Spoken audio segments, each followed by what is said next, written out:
Hello, everyone, and welcome.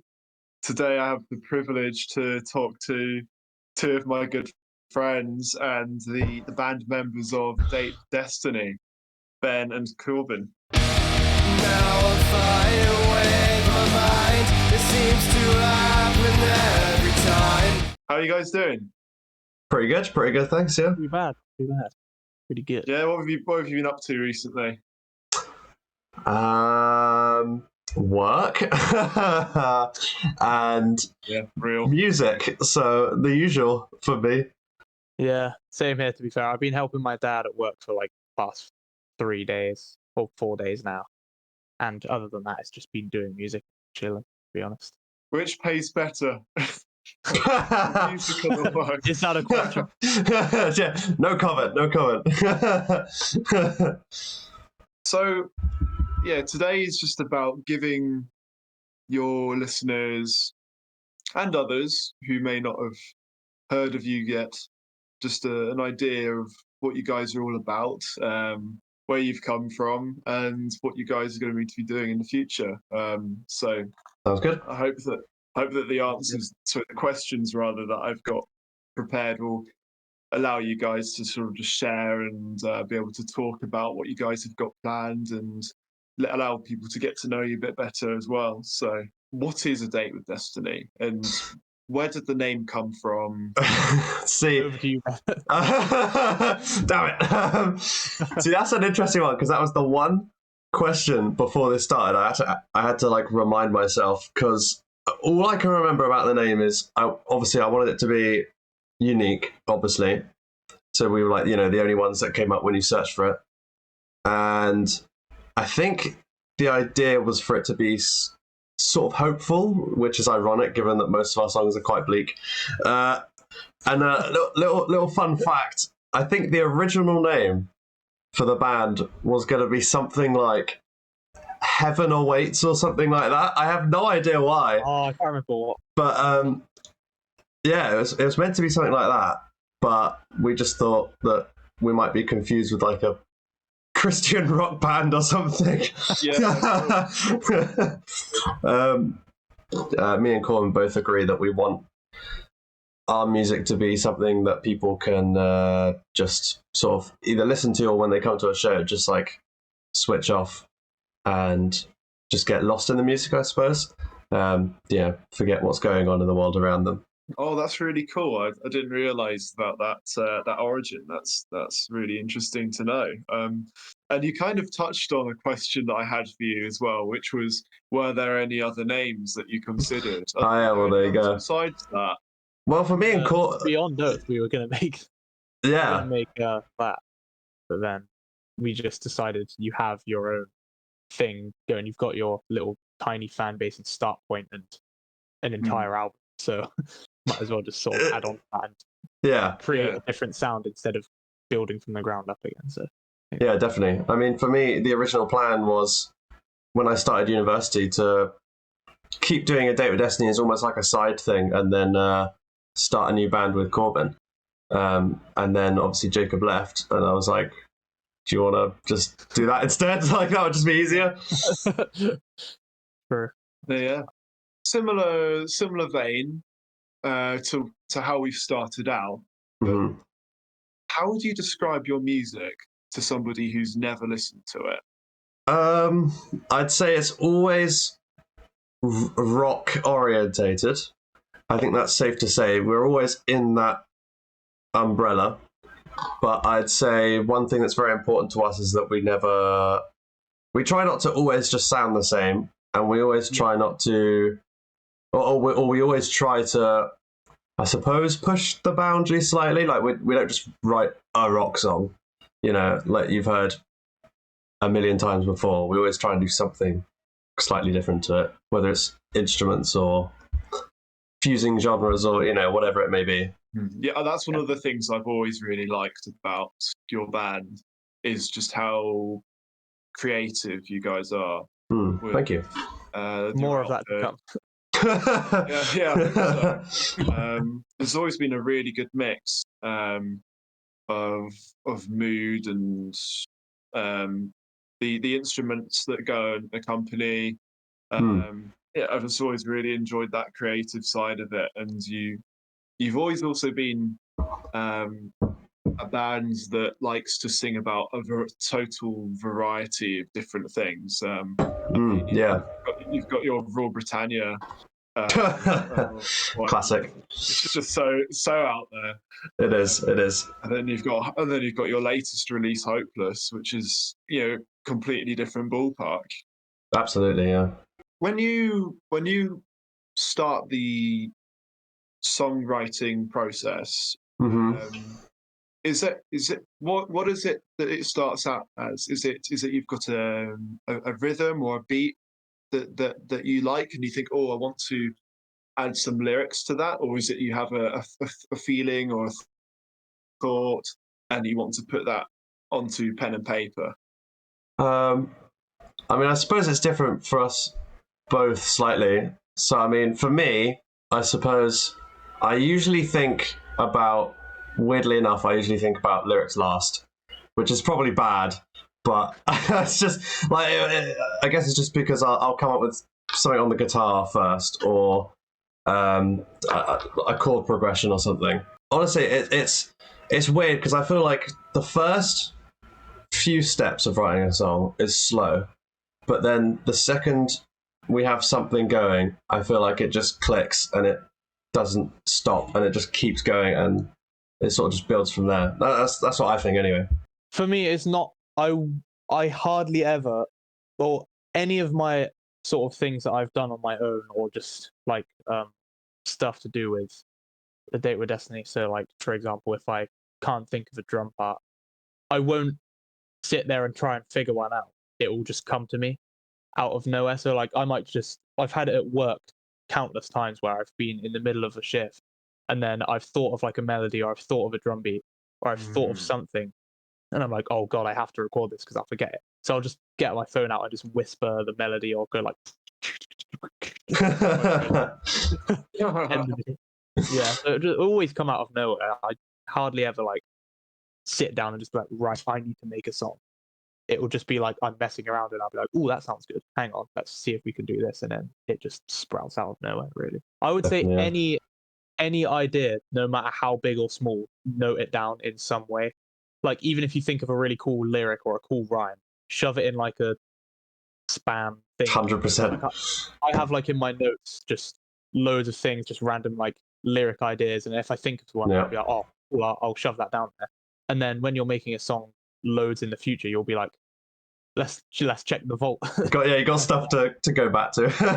Exactly. Or if you remember a melody that you like made, like I don't know, like you could have something that you made like 8 years ago on like the most useless like phone app ever, like just really bad quality like app that barely even makes anything, but you like made something then and you're like, oh, that's actually really catchy, that's actually really cool, I can like change the instrument to something else and like slow it down, pitch it up or whatever, and then it'll sound sick.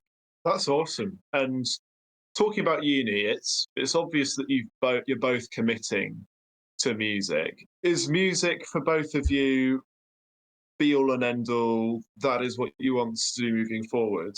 Yeah, I'd say so. As long as I can. Yeah, like what sort of job I have. Obviously, like the top thing would be able to perform and like have a decent like coming in from that, and then obviously producing maybe like on the side or doing your own solo projects. Even if there's something like as a music teacher, I would be quite happy having like a maybe just an independent tutor or something just for like primary school kids or something trying to learn. Because I think like inspiring people is a massive part of like why we do it. Like, obviously, we're not just doing it for ourselves. We're doing it like if we think like if we have a concept that we really want to put into everyone else's head, or just something that people can actually like relate to, or knowing that we've actually made it good like a positive impact on someone's life, whether it be like inspiring them to pick up music, or I know it sounds like extreme at the moment, but you never know. Like people have like had reactions to our songs before, and it's like actually helped them through something or whatever, and that's crazy to feel like even at this stage. and it's only like one person or something. How was studying music at such a high level helped to develop your skills as musicians? I mean, the facilities at our uni are pretty crazy. It's like it's a brand new building, so like everything in there is brand new. I mean, the building itself must be worth like millions in itself, and then like one room is probably worth like 2 million quid because they've got like mixing desks which are just like, what are they, like 40 channels or something. It's crazy. Insane. It is insane. And as well, it's the networking opportunity as well. You're getting that too. Yeah, loads of different definitely. people who are talented in many different ways, and it's a chance to collaborate with them and learn from them. That is definitely like the networks we've made already, and we've only been there a year. Not even that really. It's basically like 6 months for the first year, and we're sort of cut off from a large portion of our uni because we're like put in fairly like repetitive groups throughout like the classes and stuff. So you'll see like the same people in the same classes. But even then, like no matter how small the circle is, you still branch out to like. I think one thing that's really cool as well is that all the teachers are actually musicians, if you know what I mean. They're not just teaching music. Like they've actually done it. Like some of the teachers are in bands and they do tours themselves, which I feel like is really cool because it's like they actually know what it's properly like. Yeah. If you know what I mean. That's way more exciting and yeah, what you guys definitely want to be doing. Yeah, exactly. Tell me how surreal it must have been to hear yourselves on the radio in Bristol. Crazy.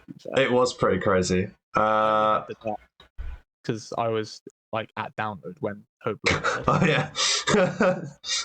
When like, hearing The Dark on the radio was crazy. Just hearing like someone talking about it and just like actually having positive reviews and just having it actually broadcasted was crazy. Even if it was on upload rather than like a massive, like I don't care how small it is, we got broadcasted. It's still on the radio. Yeah, exactly. Exactly. We literally got played, like just like time taken out of their day to do it for us.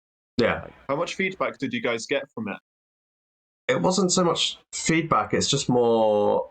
It's through the BBC Upload program, which is for local talent, pretty much. So you just upload your track. You just talk about the meaning behind it, I suppose, and then if they like it, they play it. It's pretty simple, to be honest. So if there are any other small artists that watch this interview, I'd highly recommend doing that because it's worked for us twice now. Yeah, definitely. And the DJ is such a lovely guy.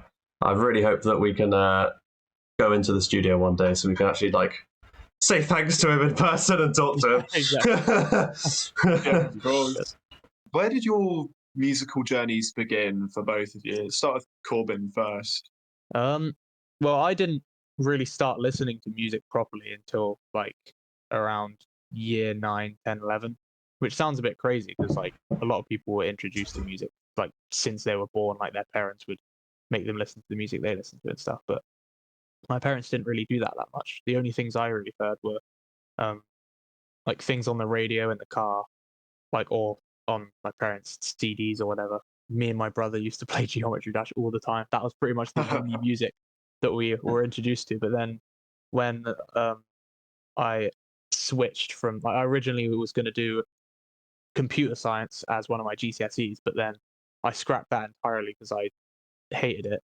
And luckily, someone from the music GCSE class left to try and join computer science, so I was able to take their place. You did a switch, yeah, which was pretty crazy. And I started off like thinking, well, I kind of want to learn the piano because that'd be cool.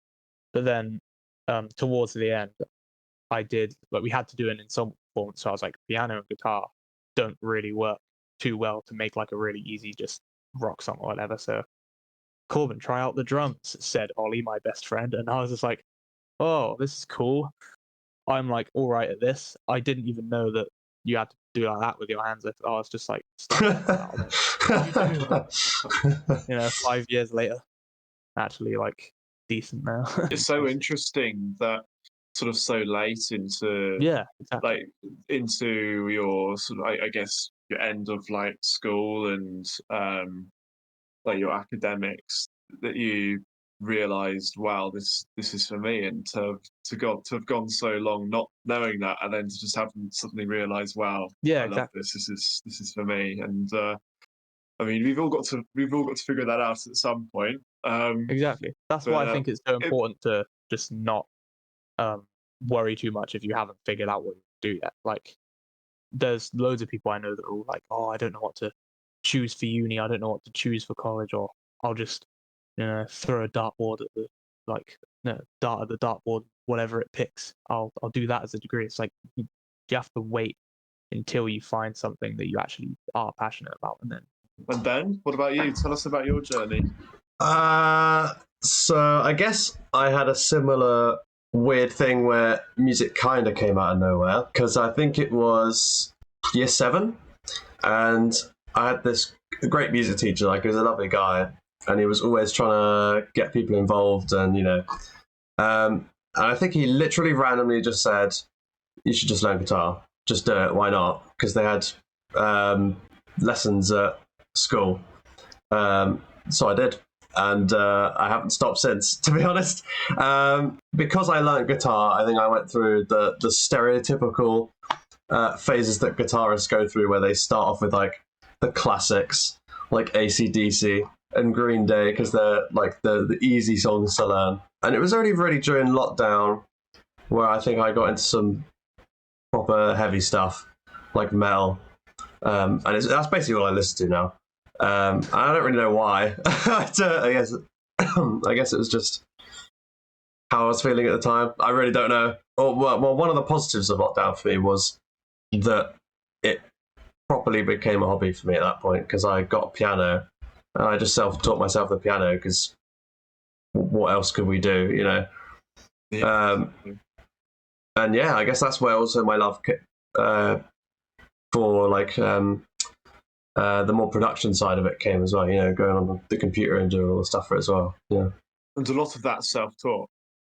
Oh yeah. I completely self-taught myself how to use Ableton, which is the software we use.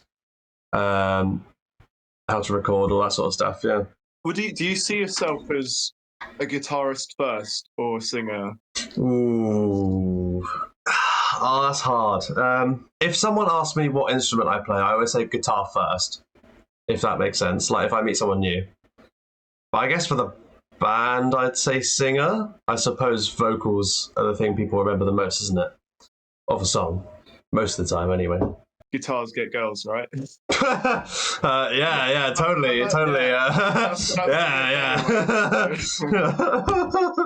You've also ventured, Ben, into a bit of composing, I guess you could say. You've done some work on some short films. Would you like to tell us about that? Yeah, I guess. I think that was also something I did in lockdown, because David Destiny didn't exist by then. So I was just sort of messing around, I suppose. Sorry. And just recording my piano, I think, and then guitar over the top. And I was like, "Oh, that sounds like it could be in a film or something like that." And then it must have been that I think it was Charles. I did my first proper, like he came to me to ask me to compose the soundtrack, which I think was End Days Part 2. Yeah, I think it just sort of sprouted off from there. And I mean, I upload stuff to YouTube all the time now. Yeah, I'm so glad that it's going well for you. You seem to have had lots of work for that since. Yeah. Exciting for you that you've got a few options to take music forward in. I mean, if we look at the discography of the Date of Destiny, if we're going to use that word, right.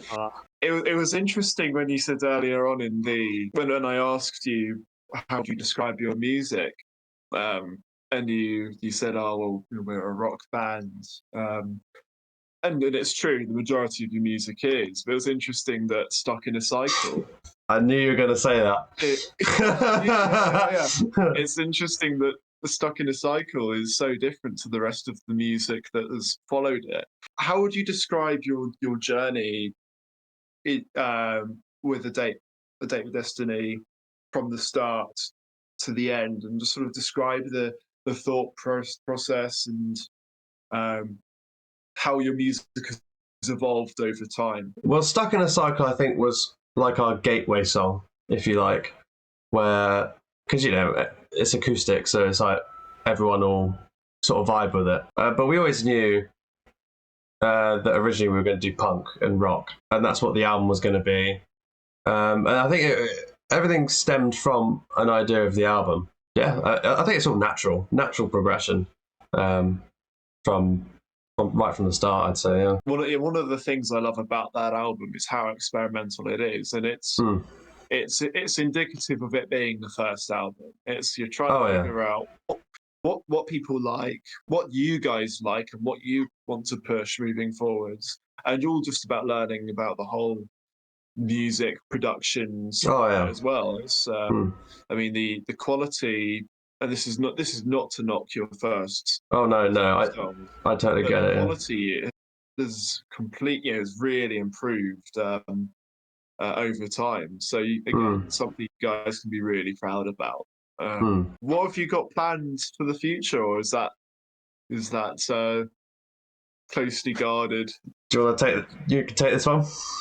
I mean, obviously, people have had a little teaser with "I'll Never Change," especially like the end section. It's probably the heaviest bit we've done so far. And obviously, "Hopeless," I think, was just quite a nice, just like veer off that direction, just as a little experimental single.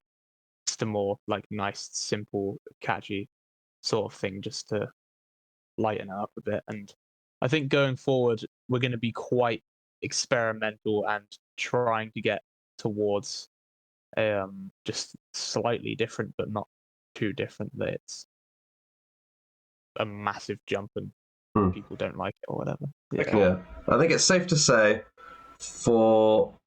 at the time of this recording, we have two songs planned for this year, and then that'll be it from us for this year. And we have a vague idea of what we want to do after that, but you know, we'll see.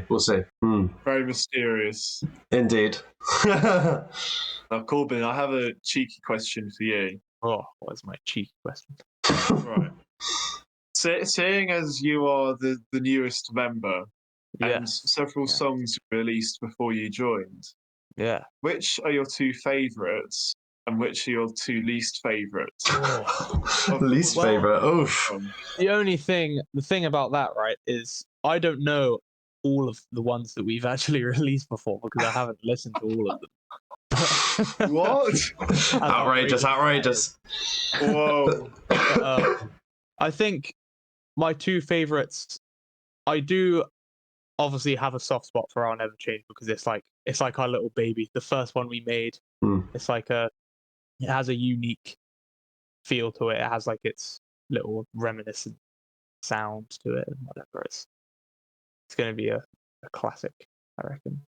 And I do really like "The Dark" as well. I didn't expect the guitar bit to come in at the end. I thought it would just be a full-on ballad, but then when like after that where it trailed off and then the guitar solo comes in, I was like, oh, the guitar solo is sick.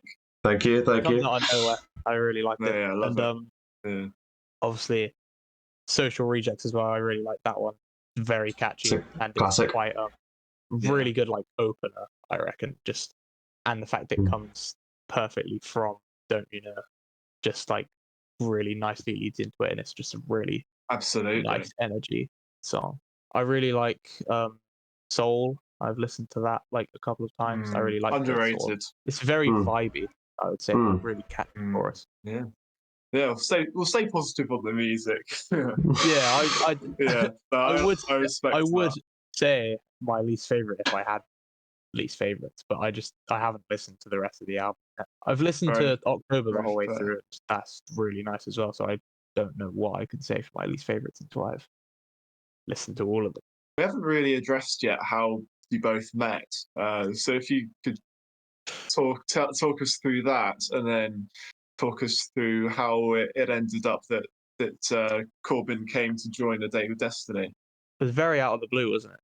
I mean, we did the open day, and we just so happened to have be in the same block. They separated us into 4 different groups: A, B, C, and D. We were both in D, I think, weren't we? I don't know. I think it was D anyway. But I remember I was off, just like I obviously going to Bristol. I had no idea who anyone was. I was just going there completely on my own. Didn't know anyone, and then just trying to sort of like fit in with crowds to like try and start making friends, and then just out of nowhere, Ben was just like, "Oh, are you Group D as well?" And I was like, "Yeah. I'm Group D as well." And then started talking about like, what's your name and that, and then And that. started talking about talking about our music interests, and then you saying like Bring Me the Horizon, I Prevail and stuff, and I was like, I Prevail, you say? And then we just hit it off from there. I think immediately we started like going onto random band name generators, just because we were like, right, let's get to it immediately. And then I think during the lunch break we decided like, do you want to go get some lunch? Might as well, because we have a big lunch break and we don't know anyone here, so might as well just go along. Like, yeah, sure. Got Sainsbury's meal deal. Like, I went round to your accommodation for like a couple of hours, and we just looked through a few of the Date with Destiny stuff, and we started to try and make a song. What was that? We had like the first Beyond Oath song that was going to be made. The one that had the breakdown that went down, down, down, down, down. Oh yeah. Yeah. We can still bring that back. That is quite 100%, a good thing that we made there, and it would be quite a cool thing to like hint back to, be like, "Oh, we made this when before we started making any other songs." Yeah, that's the story. I think you covered it there. Pretty good origin story. Do you ever argue? Honestly, no, not really. Not really. I think that's like That's good. one of the things that, like, because our personalities and music tastes are so compatible, we don't really have anything that we can argue about. Really, that's why I'm so close friends with my best mate, is because we're all like so close to each other, and like our views and our music tastes and just our senses of humor and things, that we just don't like. We can't really have any massive disagreements. And if we ever do, then we'll just be like, don't care. Friendship like matters more than just a pretty little like difference of opinion or anything. Yeah, just sometimes you hear stories of creative differences within a band. But no, that's really positive that you both have a shared vision of where you want to go and with your music. What were the ideas and the origin behind the symbol for A Date with Destiny? I think I just randomly made it. It looked cool. Yeah, honestly, yeah. End of story. It looked cool. Fair enough. Where can people find you guys and see what you guys have been working on? Well, we have an Instagram account, YouTube account, TikTok account. All the socials. Have anything else? Yeah, just all of the socials, really. Just pretty much the same thing, A Date with Destiny or A Date with Destiny band. And we just post promotional content and other things, just like funny memes or whatever, just trying to anything to try and get some more listeners, right? 100%. Yeah, just trying to find the people that actually enjoy the stuff we do and like resonate with us. So we're not just projecting it onto people that don't want to hear it. And what's next for you guys? When can your listeners expect a new song? Well, when we get back to because we'll be living together in a house very soon, like literally the end of September. Our progress with like writing, getting stuff out, and just it's gonna skyrocket because we'll be able to see each other pretty much every day. We live quite far away from each other at the moment, so we basically have no opportunity to do anything music related, which kind of sucks, but at least we'll be able to do that a lot more. Thank you, Ben, Korbin, for your time. Thank you very much. No worries. Thank you very much. It's been a pleasure for doing this. It's been a pleasure to do this. I've enjoyed talking to you guys and getting to know a bit more about what you're up to and the I learned so much more about A Date with Destiny that I didn't know before. So that was really fun, and I hope that anyone watching has enjoyed this as much as we have. Yeah, Indeed, yeah. Thank you. so